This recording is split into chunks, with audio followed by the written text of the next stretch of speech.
নমস্কার, সবাই কেমন আছেন? চলে এসেছি আবার একটা ভিডিও নিয়ে। তো দেখতে থাকুন, সঙ্গে থাকুন। তো আগেই তো দেখেছেন যে এটা চালটা রোদে দিয়ে আমি পাচড়িয়ে এখানে কুটাতে দিয়ে এসেছিলো ভাই। তারপরে এখানে আমি নারকেল এই যে ভেঙে নারকেলের পুর রেডি করে নিয়েছি।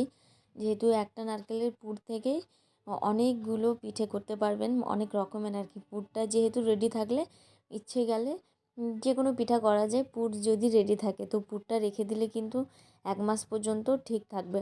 যতটা প্রয়োজন ততটা কাজে লাগাবো। এই যে এখানে যেহেতু পিঠাগুলো করে নিচ্ছি সুন্দর করে, শুধু এক রকমের না, আরও বিভিন্ন ধরনের মানে পিঠার এরকম ডিজাইন করতে পারি। তো এটাই আমার বেশি ভালো লাগে, তাই জন্য আমি এটাই করলাম। যেহেতু বেশিক্ষণ বানিয়ে রাখলে পিঠা ফেটে যায়, তো তাই জন্য তাড়াতাড়ি করতে হয়েছিল। বেশিক্ষণ বানিয়ে রাখা যেহেতু যাবে না। তো এই যে এখানে পিঠাগুলো রেডি করে নিয়েছি। এবার এখানে দুধটা গরম হতে দিয়ে দিয়েছিলাম, ফুটতে আর কি। তো ফুটতে দেওয়ার পরে এই যে আমি এখানে পিঠাগুলো এক এক করে সব দিয়ে দিলাম। আস্তে আস্তে দিতে হবে, যেহেতু না হলে ভেঙে যাবার, বেশি নাড়াচাড়া করা যাবে না। তো তারপর এখানে এলাচি দিয়ে দিয়েছি।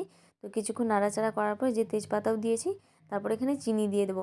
একটু মিষ্টিটা বেশি দিতে হবে, যেহেতু ঠান্ডা হয়ে গেলে মিষ্টিটা একটু কম লাগে, তাই বেশি করে একটু মিষ্টি দিতে হবে। নামানোর সময় এই যে এখানে আমি দিয়ে দিলাম খেজুর গুড়। দেখুন কি সুন্দর হয়েছে। বেশি নাড়াচাড়া করলে ভেঙে যায়, তাই বেশি নাড়াচাড়া করা যাবে না। সব যে একই রকম থাকবে তা কিন্তু না, দু একটা ভাঙবেই।